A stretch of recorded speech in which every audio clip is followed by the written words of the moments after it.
السلام عليكم صاحبيال soo dhawaada waa Maal Maxmuud halkan waxaynu ku eegi doonaa the sounds we make in English yani codadka aynu sameeyno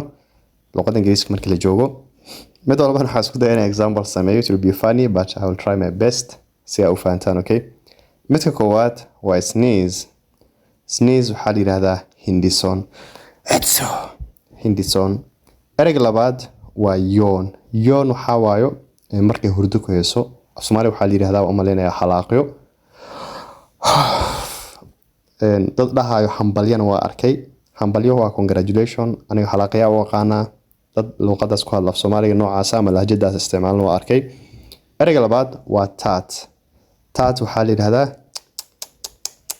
kaas af Soomaali waxa lagu raaniyo ma garanayo ereyga afraad waa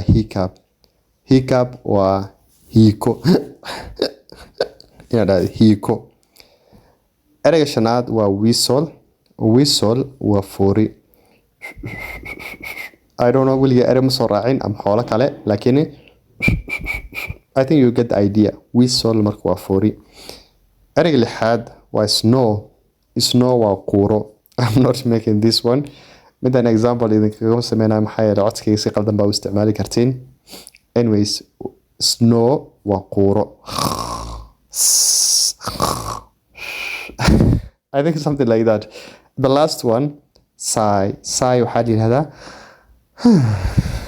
yani markay ka soo goodo ama aad maxogtahay nasanaysid sigh ayaa la yiraahdaa. I think it's a quick. Thank you for listening. God bless you and have a wonderful time.